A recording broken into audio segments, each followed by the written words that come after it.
Have you ever thought about making your own podcast? It seems like that's the in thing right now. Well, do I have the people for you?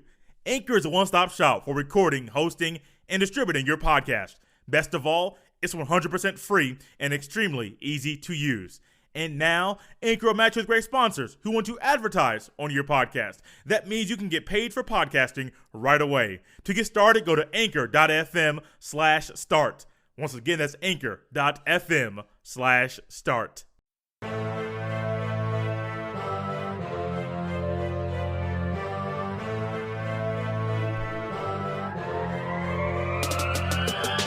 Welcome back, everybody, to another episode of the CW26 podcast, part of the Off the Ball Network. This is episode 203, dedicated to a man who on June 10th, 1990, who by beating Andre Agassi in the 1990 French Open won his first and only career Grand Slam title.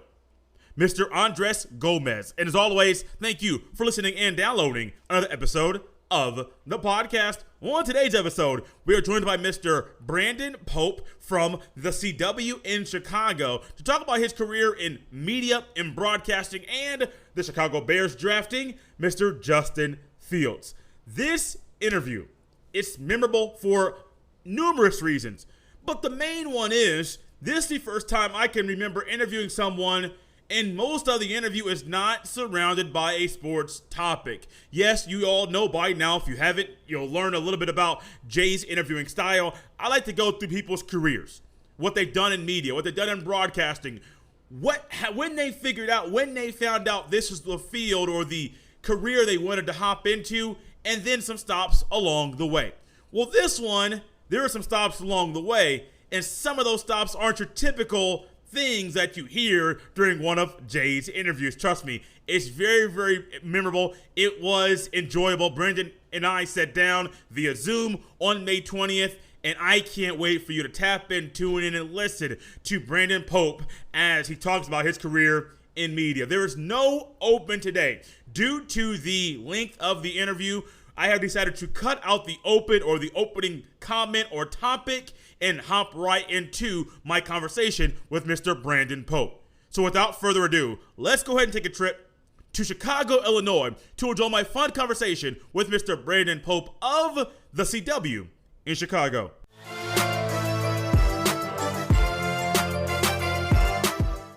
And joining us now here on the CW26 podcast, it is Brandon Pope. He works for the CW in Chicago, but you can also find his work in Ebony, Revolt, Chicago Sun-Times, the YR Media. He is a big proponent of the NABJ in Chicago as well. Brandon, you got a lot on your resume, man. You're pretty busy, and I'm glad you're taking time out of your busy schedule to come on the podcast, man. How you doing? Hey, honored to get the invite. Honored to be here. Thanks for having me, and can always make time to talk some sports and talk some fun. Absolutely. I was going back and looking through just some history, learning some things about you before coming on the podcast here, and I found that you are an Ohio guy, a Northeast Ohio kid, but somehow found himself living in Richmond, Indiana. I live in Indiana myself, small Richmond. How'd you wind up going from Ohio to Richmond? That's a great question. Just family moving a lot. That's really what it comes down to. You know, my immediate family, was in Ohio. My grandma was in Richmond, which is on the border of Ohio. Grandpa as well. My mom was born in Richmond, but her life took her more deeper into Ohio, which is where I was born. And as we moved around and my grandparents got older, I ended up starting high school in Richmond, Indiana, to be closer to them and take care of my grandpa and stuff like that. So it became like a move closer and closer to Indiana. Like I went from like Cleveland, and we did some Cincinnati, then Dayton, and literally like that whole lateral move.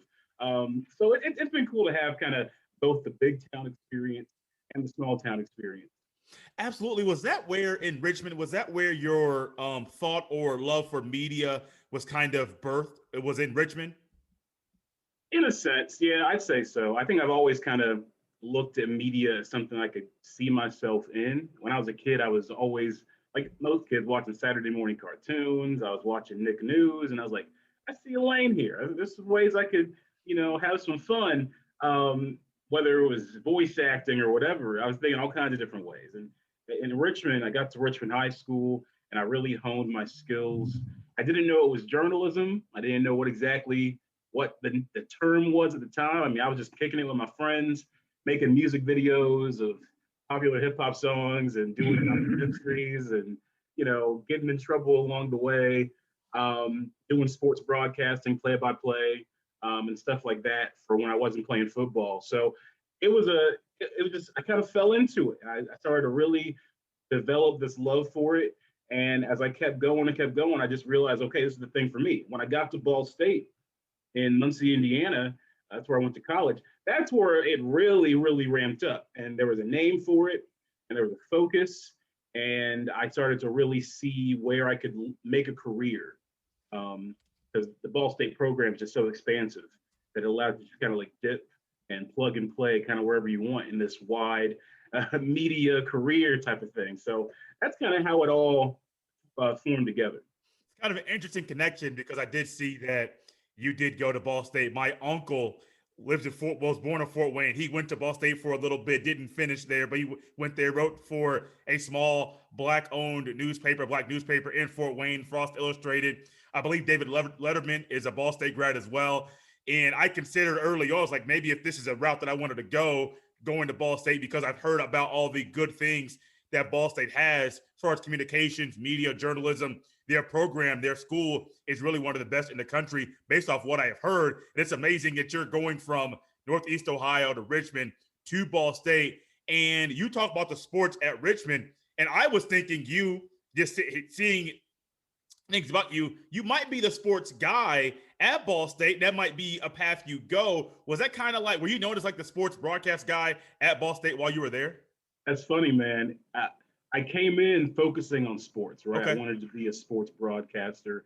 I think the initial dream was ESPN Sports Center, watching Stuart Scott and stuff like that. I got to Ball State, though, and as I talked to advisors and got involved in more programs, I realized there's some other stuff I'm kind of into and digging into. So I did something that, for some reason, was controversial on campus. The different types of media get clicky for some reason. I decided to put a focus on doing both news and doing sports. So I joined sports media organizations on campus, and I joined news media organizations on campus. I would do the pregame, halftime, postgame shows for football on the radio, and then I would, anchor the news, that evening. It was, and people for some reason didn't comprehend that I was trying to give myself as wide of a net and build this versatile skill set. Because honestly, what I tell everybody, when you kind of pigeonhole yourself into one thing, it kind of ends up hurting you in the long run. You look at the best sports broadcasters out there. I mean, the best of the best, including Stuart Scott and the people you see on TV today. A lot of their background is from doing news, because the reality is there's not a lot of sports jobs out there in comparison to news. Sometimes doing a news job is your entry level into the sports media industry. Just the way it is. Adam Schefter, news reporter. Those skills he uses to break news. Adrian Wojnarowski, same thing. So that's where I was going. Like, let me just get all the skills I can. And when I figure out exactly what I want to do or see something that really speaks to me, I got the skill set to do it. So that's what Ball State was about. And Ball State allowed me to have that range. For some reason, it was controversial on campus to people that I was having that range. But it's like, the school is great. It gives you these options. So why y'all being like this? Brandon, thinking about the college and just the advice you were given to do both the sports and the news, that could have kind of been just you trying to be a jack of all trades and not really knowing which route to go. You're saying, hey, I know this is kind of controversial. Y'all may not like it, but this might be the best route for Brandon at the time. And you can see now through your career, based off what you've done and been able to cover, that time at Ball State, Brandon, really helped you to where you are today. Oh, 100%. I mean, the versatility, the skill set, doing radio, but also doing TV, and then also doing stuff for the paper and doing stuff for a multimedia magazine at the same time, and figuring out how to make stuff work for iPads like learning every single one of those skills made me more attractive going down the road. And in addition, I did other stuff too. I was a tour guide on campus. I was involved in other clubs. I was minoring in Spanish, so I was trying to prepare myself for whatever I needed to get into because I love media. I love sports. There's things in the news I love, like politics and covering politics. We're all multifaceted people. Nobody is just a one trick pony or just has one thing they care about, right? We all have colors to us, right? And so I like to paint those colors, and that's what I've done. And it sets you up. It helps you out. I'm a multimedia journalist now. I mean, I'm at a stage right now in my life where I'm doing TV. Although I've mostly been a TV guy, but when people call me on for me to do it, I'm on the radio as well, and I'm doing write-ups for Ebony and doing long form pieces and columns and all kinds of stuff. Different styles and different skill sets. Not everyone has that range, so I'm thankful that Ball State gave me that. You mentioned the politics that you enjoy, and you got the chance to cover not just the 2012 election, but also the 2016 election. Did you do the 2021 as well? 2020 loosely. Okay. As we got into 2020, I got into more of a entertainment, lifestyle, and arts and culture reporting aspect, which is a newer lane for me. So my political reporting was more to the wayside. There were times where I was interviewing politicians for sure, especially as we led up, especially local politicians as they're getting primaried. So that was still a part of what I did, but I wasn't doing it as much as I was in 2016 and 2012, or I was actually on the ground and talking to voters, and try to schedule interviews and all this kind of stuff. Different lanes, right? Because as I got into 2020, I got into more of a host role. Okay. Bringing on newsmakers, I'm talking to them. So you can call that coverage, but I just don't call it the same level of coverage. People that are boots on the ground, like I was back in the day, they're the ones they're covering it. I was at, go ahead. No, my bad. That's what you were saying. I was gonna say, like 2016, I was at rallies. I was covered 3 Trump rallies, 2 Clinton rallies, Bernie Sanders rally, a Ted Cruz rally, back when he had Carly Fiorina as his VP. And that people just says, everybody's like, what? That's what I was doing in 2020. I'm sorry, 2016. Whereas in 2020, I didn't go to any rallies. There was no, and I'm in Chicago as well.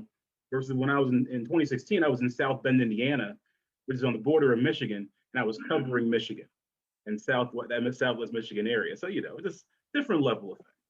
What were some differences amongst the people that you talked to in the crowds at the rallies from 2012 to 2016? Because those elections were different periods of the country.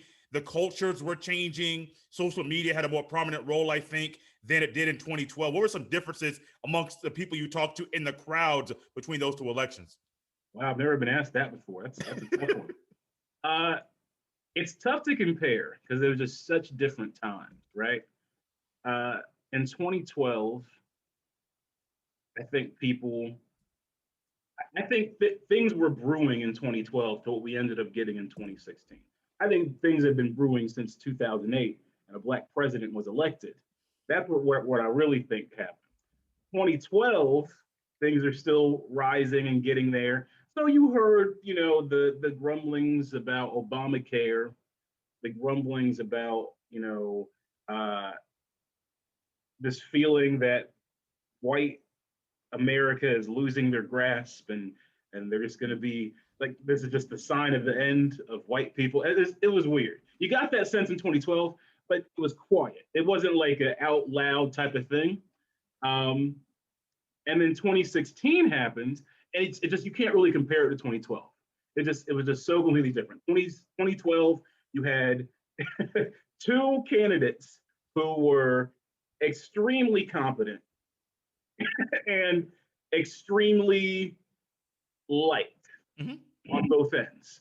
Conservatives loved Mitt Romney for the most part, or at least Republican voters, and Democrats loved Barack Obama, right? And there wasn't really much debate on either side about, And the debates were normal. It was normal. Yeah. 2016 comes around, and you have two of the most unlike candidates in the history of probably any presidential election ever. The Democrats have Hillary Clinton, and half of their base don't want her, and the Republicans have Donald Trump, and half of their base don't want him. And and you have people making these excuses and trying to reckon with their vote, or just deciding they're not going to vote at all. I will say the difference for me in 2012, 2016, I was a better reporter. And I think in 2016, I was covering a different area. I was covering a battleground. So when you're going around Michigan and you're talking to people and you're really getting a sense of what they're thinking, it's a little different than being in Indiana, where I was during college and covering 2012, and coming to Chicago, which is blue, which I did from time to time. It's a little bit, you're getting a different pulse and a different sense and different conversations. So this 2016 election, people were shocked at the result, right? Mhm. I wasn't. I don't think any reporter who was in Michigan, who was in Ohio or Wisconsin, I don't think any of them were surprised, because what they were hearing and what they saw at the polls on polling day, the excitement and stuff like that from Trump's base and the Trump voters, it was pretty apparent that it was not going to be what people thought. To me, I wasn't shocked at the result.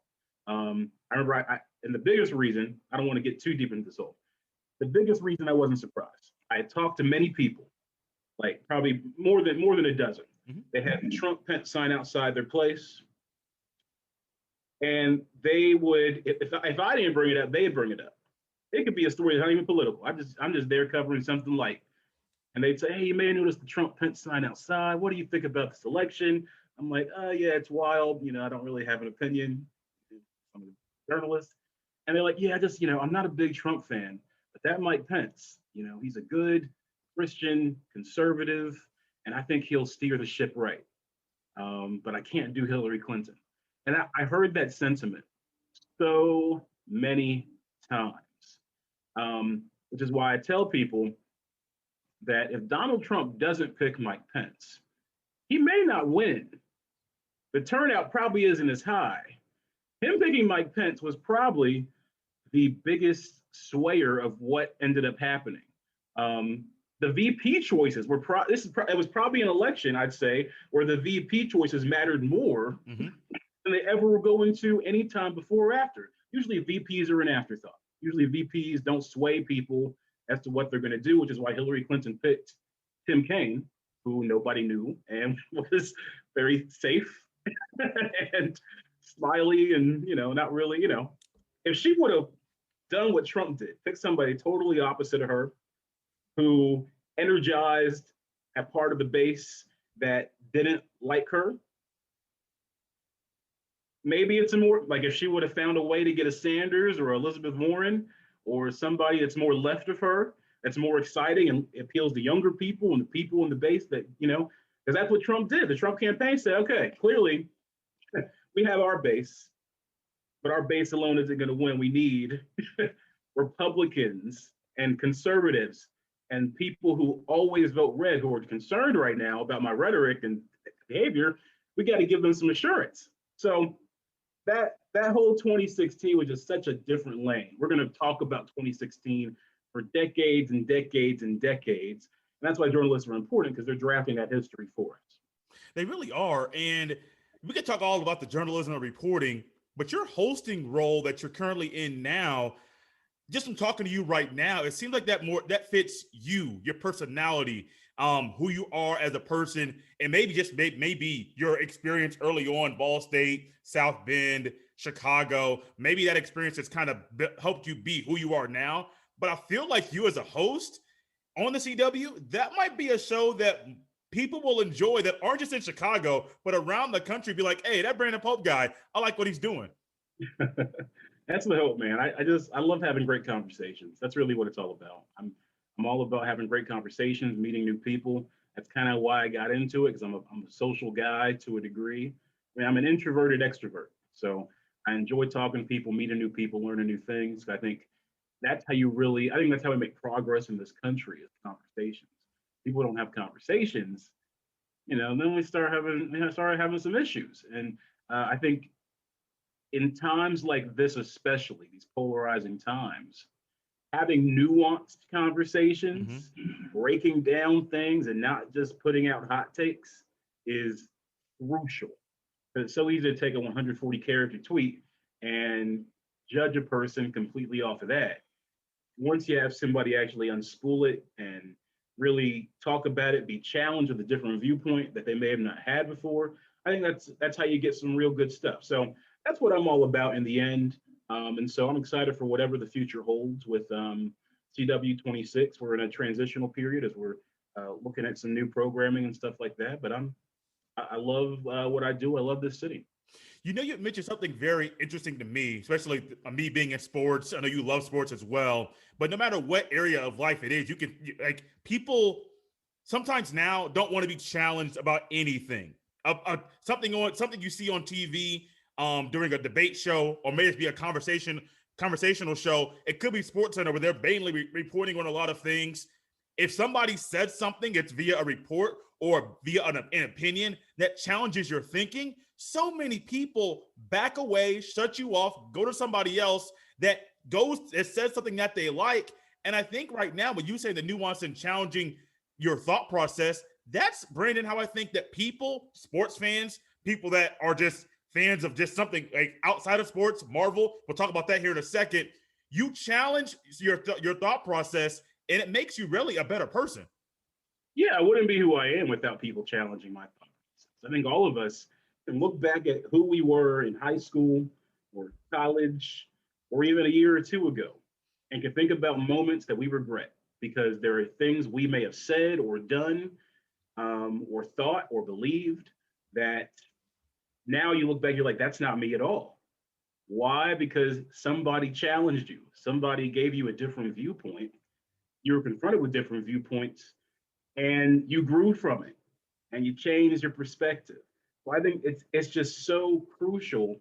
And there's many people, some of the loudest voices, who you can tell they haven't truly had those moments. Mm-hmm. Um, you know, and when people have regressive views, that's usually the case. They haven't had those moments yet. Um, so I'm all about creating those moments, and if I can have those moments, great. And if people, and I'm still a work in progress. We all are. So I encourage people to challenge me. I still get challenged on things. You know, we have a culture of people. Everybody wants to talk. Like there's a bunch of different dating debates that happen like every single day. Kevin Samuels is now a thing. And then we have debates about can we consume media from problematic figures? And what line is there, right? All of those conversations are necessary and they're gray things. It's not really black or white. So I encourage people to have those conversations, not judge others, and just be open and honest and real. You mentioned interviews and think people you've talked to are just being challenged. And I think I saw on your Twitter header there was a picture of you and Judge Joe Brown. Was that correct? Judge Mathis, yeah. Judge Mathis. Sorry, I saw the robe. I was like, oh, maybe it's Judge Joe Brown. Not thinking it was another one. Joe Brown's always the first one that comes to my head. Yeah, I wish I'd like to be Joe Brown. What was that conversation like between you and Judge Mathis? That was great. Judge Mathis. I talked to him a few times and kicked it with him a few times. We have a great partnership with our station and him. Chicago is he films a show here in Chicago, so Chicago is his home away from home in a sense. But we had a great conversation too, just about the Flint water crisis, what's going on in Michigan, what it's been like for him these decades on TV, and what it takes to put on a TV show, and how even the conversations we had after that interview itself about what it takes to do so in a pandemic, and his thoughts too on just justice, criminal justice, how to change the system. He's a very, very smart brother, and he's been fighting for us for a very long time. Judge Mathis is really that dude. So any conversation you have with Judge Mathis is going to be a really solid one. And he's also just a great guy. You can kick it with him. He's cool. So we had a great conversation. I can't remember every detail of it because it was definitely before the pandemic, two summers ago. a summer ago, but he's a great guy. And we talked since. We've had some Zoom interviews and stuff like that. Um, always fun. Always fun. If you could, I'm curious now because I interview people like yourself all the time, and I like hearing people's stories. So, who is somebody else you've interviewed that like you had a kind of an aha moment? But then, what was an interview that maybe didn't hit the way you thought it would? Mm. I may not give the didn't hit the way I thought it would one, just because Okay. I don't want to ruffle any feathers. Um, Ultimately, what I always understand is that, like anybody, celebrities and people who are public figures are just like us. They have days where they're on, they have days where they're off. They have days where they feel it, they have days where they don't. And taking a bunch of questions, sometimes the same questions, over and over and over and over again, yeah, it gets pretty tiring, gets pretty exhausting. So I never take it personally. I'm never offended at any interaction I have with a celebrity or public figure who is just not into it. And it happens. There's days where I'm not into it. Been there, bro. I've been there too. We all have those days, so I completely understand. People that I've enjoyed really talking, really enjoy a lot of my conversations. Stuff to like pinpoint one in particular.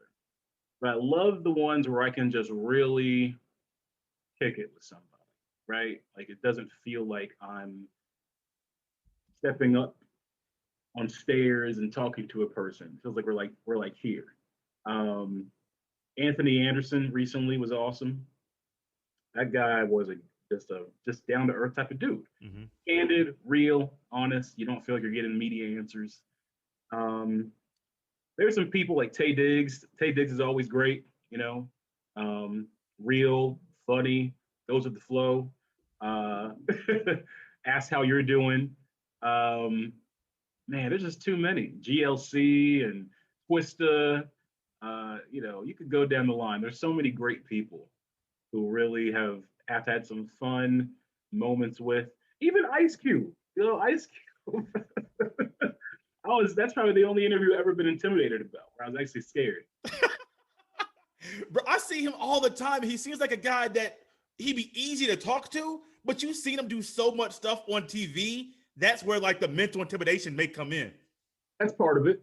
And also he's got a resting face that's very much he's still NWA. Like forget Are You There Yet and all this type of stuff. Like Ice Cube is still Ice Cube. Yeah. And he's a rap legend. And I interviewed him in person and just like got the shades on, wearing all black, you got the Raiders stuff. And you're like, man, I don't want to offend Ice Cube. I got to be careful. I don't want to make it upset. Like I was like hyper analyzing every single part of the interaction because I had also seen like previous interviews he had done. I saw a thing where this dude took a picture with him and tried putting his arm on his shoulder, and he's like, nah, don't do that. It's something I never do, which is like little things like that get in your head. You're like, okay, watch where you're walking. Watch how you shake his hand. Make sure you like you're really like thinking through. So Ice Cube, yeah, man, that one had me nervous for sure. We're getting to some sports talk here in a minute, just some Justin Field Chicago to talk what the fans and what you're hearing out there. But you did something that I don't know if many people would really realize you've done it or how difficult it would have been. We see these marathons on ESPN, 24-hour marathons for the fantasy football or NFL or whatever it is. They want to get around-the-clock coverage of something. But you did a 59-hour Marvel marathon. Where did that thought process or that idea come from? It came from partially my boss. I was thinking about it, and I had mentioned it in passing. Didn't think it would ever be a thing that the station would pay me to do. And sure enough, like, yeah, we should do this for TV. I'm like, oh, okay. Well, let's do this. And we started strategizing, and she bought the tickets right there because we tried to get AMC to give it to us for the press, for free. They said nah. So we paid the money for the tickets for me and a photographer. And yeah, man, 72 hours. The catch was we added an additional challenge for me to up the stakes and make it more reality TV. Okay. I could not eat anything outside of the theater. Had to eat all my meals had to be inside the theater. Had to literally stay inside the theater for 72 hours. Everybody else there, the general public in attendance, they could come and go as they please. They can go out to eat. They can go get Subway. They can do what they want. Me, I had to survive. Okay, I had to survive that nasty, gross theater with these people that aren't doing good hygiene. They smell like it started to smell like feet and butter. Ugh. That's a Yeah, horrible combination. terrible combination, man. But I wouldn't change it for the world. Being able to like do live shots and talk about Marvel and talk with fans, and they're all as excited as I am. It was all leading up to Avengers Endgame. Okay. So that's the grand finale. And we're going to be the first to see Avengers Endgame. So everyone's just like, you're going down this road of watching every film. You're remembering, oh yeah, I forgot about that, because it had been a while since I saw movies like the first Iron Man or the first Thor and things like that. So you're getting those good reminders. And once you get all the way to the end and you see Avengers Endgame, I think you've seen like those clips of like the audience reactions. Yeah. It was like that in my theater. People were up on their feet. People were yelling, screaming, crying. It was a religious experience. I wouldn't change it because it was incredible. Was it 59 hours or 72? 72. I don't know where I got 59 Oh, from. wait. Maybe I'm getting my math wrong. Felt like 72. 59 hours officially. Okay. So that's 2.5 days. So for me, it felt like 3 days. But 2.5. Okay. Not sure where I got 59 from. I heard it on a podcast you were on. It's 59. You're right. It's 59 for sure. Officially. I just got out. So I guess technically for me, it was 72 hours for the entire workday, if you want to be honest. Because as soon as the movie was over, we had to flip a package for TV. And I was on a morning show. So the movie ended around 11:30. Had to be editing and get the piece together live on TV at like 5 or 6 o'clock in the morning. Okay. So I didn't really sleep. So I add on some hours because I'm just like, that was a long day. But it was officially 59 hours to get through all those movies. Okay. That must be where I got the 59 from. You're in Chicago. We could talk all about your entertainment, all about your current job, previous jobs, all that stuff. But there's a guy that just came from Ohio State, a school football team you love, enjoy watching play, that's now the quarterback of the Chicago Bears. And I have high hopes for him. I think he can be really good in the NFL if utilized properly. But I'm curious what you're hearing in Chicago amongst the people about the Bears drafting Justin Fields. Oh, man. Justin Fields getting drafted. I don't think people expected it. There's a lot of skepticism of the Bears here in Chicago for good reason. What Ryan Pace did when he drafted Mitch Trubisky, trading up to draft Mitch Trubisky, is one of the most infamous Chicago moves ever. And so many ineptive moves have been made since, and it's been clear that Trubisky's not the guy, that there's a clear glaring issue at quarterback for so long, that Bears fans have just gotten to this point of getting hopeless when it comes to that. So we see this tweet, Andy Dalton, that the Bears put out. They say he's QB1. Woo, that got ratioed so hard. It did. And I had this thing where I felt like, okay, we're reaching a breaking point here for Bears fans, where the Bears, this draft is pivotal. It can make or break the fan base. It can make or break whether people are that invested in the Bears anymore, because they're tired of seeing averageness or below averageness at quarterback. Every other team in the league has had an elite quarterback. Even the Detroit Lions had Matt Stafford. Why can't the Bears get quarterback right? So going into the draft, there's talk and rumblings. Okay, the Bears need to trade up. The Bears will trade up. That became a question. Will they? Are they smart enough to make a good football decision here? They did. And I think that people were elated. I heard people saying this was, one, we don't see a black quarterback in Chicago often. So Black Chicago was elated because they're like, yo, I heard people say this is the biggest moment in Black Chicago sports history. Whoa, whoa. Somebody said it's the second greatest. I heard other people say it's the second greatest moment in Chicago sports history. Or I also heard, I think it was John Kaplan that said this. It's the best Chicago sports moment since 2016 when the Cubs won the World Series. So people hyped that this was a big hyped elation type of thing. People were joyous, celebrating. I was getting texts like crazy. Some of the same homies of mine who hate Ohio State, who love to troll me about Ohio State, were on my line like, oh, we got Justin Fields. Oh my gosh. I'm like, oh, now y'all on the team. Now, okay. Now because they were some of them just a few months ago were like, oh yeah, Buckeye quarterbacks can pan out. I was telling them, oh, it makes no sense that Justin Fields is dropping. Oh, well, hey, so Ohio State quarterback's probably not going to pan out. Now they're happy we got an Ohio State quarterback. But yeah, overall, everyone's happy. You just want to see. People are on the fence. Do you start him game one? Do you give him time? That's going to be debated. I think he can beat Andy Dalton in camp. I think even if he beats Andy Dalton in camp, he should sit. Because I would not put that first game of the season is against the LA Rams. I would not put a rookie quarterback against that defense. Wouldn't do it unless it's garbage time. No, man, I wouldn't either. I host a daily podcast, Locked On Buckeyes, so the Locked On Podcast Network, and I've been on the record numerous times stating I hope that Chicago lets Fields sit. I hope that they don't throw him into the fire like so many people, fans might say, oh, he's automatically going to be the better quarterback day one. Week one, we automatically should have him come in and play.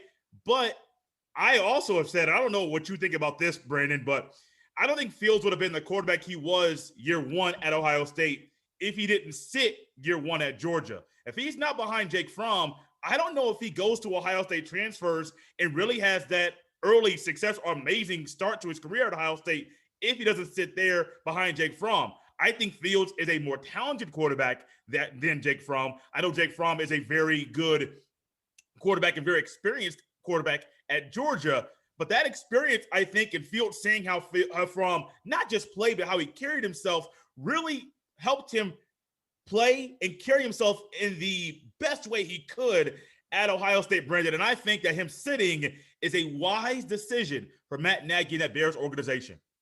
Yeah, 100%. I've never really thought about the time at Georgia as much being an impact. That's a really good point. I think we've reached a point in the NFL where it's all about trying. The pressure is even higher for a rookie quarterback than ever before. It used to be you draft a rookie quarterback, you let them sit for a little bit, and it's fine. Or if they start early, you give them a leash, a wider opportunity to be successful. So like Peyton Manning, right, was drafted to one of the worst teams possible. It's funny because I say that all the time about Peyton Manning and what happened there. Oh, yeah. The dude was drafted number one for a reason. The Colts were awful. O-line, terrible. Defense, terrible. They draft him. They throw him to the Wolves. He sets the rookie record and kept it for a long time of most picks. I think he still has it, right? I think he still has it, yeah. Yeah, for a rookie. So if you would have just looked at that rookie season and said, oh, looks like Peyton Manning's a bust. Yank him, trade him, or draft another quarterback. We don't hear about Peyton Manning ever, it becomes, he got discarded. But what did the Colts do? The Colts said, okay, you had that rough season, year 2, year 3, year 4, and you saw progression, and he got to be elite, and he became this animal of the game. We don't let these kids do that anymore. Look at Sam Darnold. Sam Darnold might be good. I don't think he's good, but he might be. I think he was overdrafted to begin with, to be honest. I thought he was overrated in college. Mm-hmm. The 2 games that I saw in person of him, he threw some picks that were crazy. one of them being an Ohio State game and the other being Notre Dame. So I was already suspect. But hey, you're on the Jets, and the Jets are terrible. Any quarterback is probably going to struggle on the Jets. Like I just, the leash is gone. Where do I think that leash went away? I think it was earlier than we think. This is going to sound wild. I think the year that Joe Flacco and Mark Sanchez came into the league, and even before that, when Matt Ryan came into the league, I think that started something. Because if you remember, Matt Ryan out of Boston College went to the Falcons and was pretty good. Yeah. Early. Yeah. He had a good rookie year. It was like, oh, okay. And he became solid. Sanchez and Flacco, they had decent rookie years where they were the starter and they weren't terrible, right? So everyone's like, okay. And the Jets were they were going to AFC Championship and he was a rookie. So I think that's where it started. This pressure, we're like, okay, now if you draft a quarterback, they better be able to at least be average day one. And the truth is, that's just not the reality because it's all about the team you get drafted to. The Jets had a situation where things lined up in place and they became a contender. They had a great defense. They had Darrelle Revis, the Ravens, that's a good organization.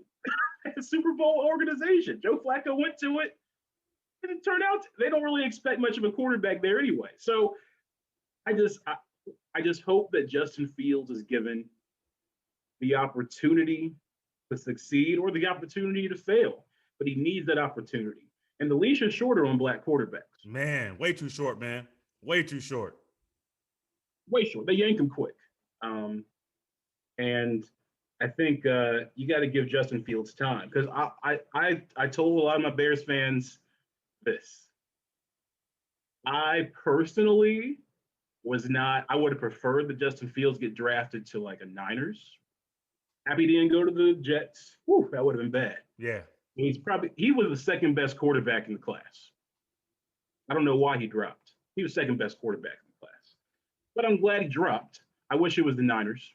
But because the Bears don't have weapons. I don't see any weapons right now for him to really target. I mean, yeah, the receiver, Miller is all right, but he doesn't have an elite tight end, elite receiver. So offensive line's getting better. They drafted offensive line. Let's see what the running backs are like. Let's see how that works out. It's a lot of wait and see. If that team, as I'm used to it being, isn't set up for a quarterback to succeed, I'm worried about that. So we'll see, man. I'm hopeful and optimistic. I know for a fact Fields has the talent. Yeah. It doesn't matter. Will this coaching staff develop him? Will they work with him and give him the tools to succeed? Absolutely. Brandon, if you could, I always give this opportunity to any guest that's on the podcast. Just leave us with some final words if you like, either about your current career hosting, either your reporting that you've done, something in sports, Chicago related, country related, doesn't matter. Just any kind of final thoughts you love to leave the people here on the podcast. Oh, man. Final thoughts. Sports-wise, we've reached the point. I made this point on another podcast. Ohio State, Clemson, Alabama was the big three-person horse race. I think Ohio State and Clemson were closer to each other, and then Alabama was on a thing. I think it's very clear now that Ohio State has surpassed Clemson. And now Clemson is a clear 3. It's okay. I know Clemson fans are going to hate that. I'm sorry. But once you get blown out in 2 straight college football playoff games, and Ohio State was one of them, that's what happens. You play in a weak ACC. So now it's Ohio State, Alabama. It's a battle, and it's a big battle. Bama is so elite for a reason. Ohio State's elite. We're going to see now if Ohio State, Ryan Day in that program, as they lose Justin Fields and lose all this talent, can make that next step and get up there to give a knockout punch to Alabama. We're going to see. I personally believe the championship game we saw, unfair to completely judge that game with the COVID stuff that was going on in the Ohio State program and some pieces that were missing on the offensive line and things like that. But hey, in the end, Ohio State did not compete with Alabama. They destroyed Clemson. Let's see if in the future, all things equal, we can do the same thing. We're going to find out. So I'm excited about that. I'm excited for college football this year. I'm excited for Michigan to lose. Again, I think Harbaugh is going to be probably let go from Michigan after this season when he loses to Ohio State again. If he doesn't beat Ohio State, he's definitely out. He has to beat Ohio State. Like, bruh. You know, I think that restructuring of his contract and that lighter buyout was partly because he hasn't won. And if he loses this year, the town Ohio State has the lack of everybody leaving Michigan is kind of like the writing on the wall.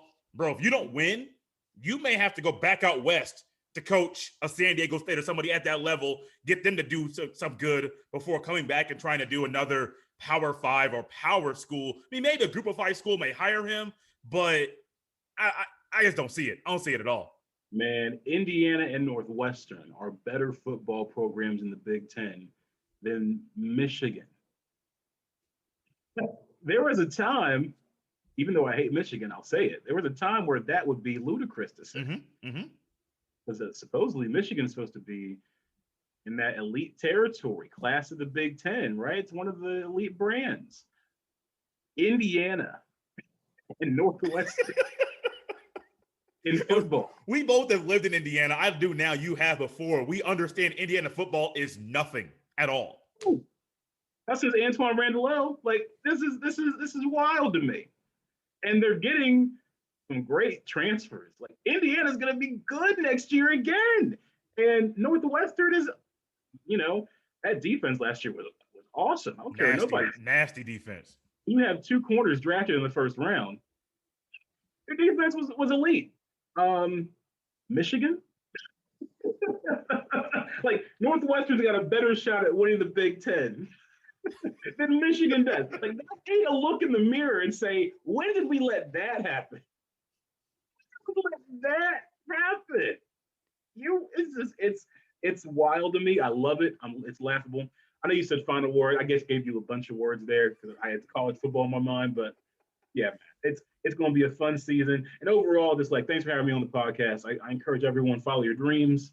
Don't take no for an answer. Lower the shoulder, power through. Don't get involved in petty drama and back and forth. Just kind of keep the blinders going, keep your focus. And if you ever have any questions or need some advice, hit me up. ePoke TV on Twitter and Instagram. You said it before I was going to. That was my next thing. Let people know where they can connect with you on social media, but you already said it. Brandon Pope, this has been a lot of fun.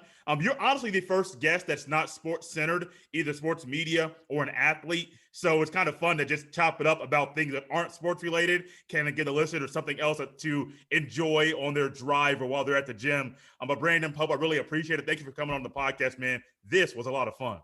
Yeah, man, it sure was. Hey, go Lakers, too. I'm Team Braun all the way. So hey, let's see how they do.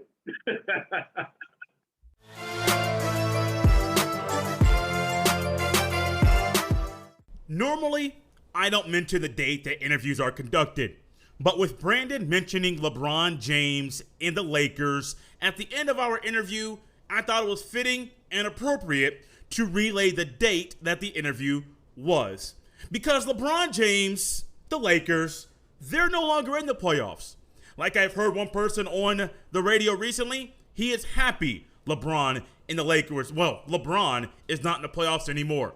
Many LeBron's fans, they're upset. They're trying to figure out what to do. But what I think we are able to do right now is enjoy really good basketball. Because we have seen all year long the Lakers have had issues, and it's not just the injuries to LeBron and Anthony Davis. There are other issues with the team to make that team really not a team that many people should have thought would have made a deep playoff run. Let's enjoy the playoffs, the basketball, without the Warriors and LeBron in the NBA playoffs throughout the duration of this year's postseason. I think it'll be fun. I think it'll be enjoyable, and it will let us see what is coming next and what we can enjoy for the next 5, 10, 15 years, because LeBron won't be here very long, and the Warriors, that run they had, that ain't coming back anytime soon. Thank you guys so much for listening and enjoying another episode of the Jay Stevens Podcast. As always, you can follow me on Twitter at jstevens07. You can follow Brandon on Twitter at bpopetv. You can also send all of your emails to jstevenspod@gmail.com. Remember to always subscribe, rate, and review. It's a great way for people that are searching for a new podcast to listen to come across this one. Then remember to always get the word out about the podcast via word of mouth. The things that we enjoy in life, we are almost willing and somewhat wired to tell other people about. So no matter if this was your first episode or if you have been listening since episode number 1, be sure to let people know about the podcast. This has been episode 203 of the Jay Stevens Podcast. I will see you next time.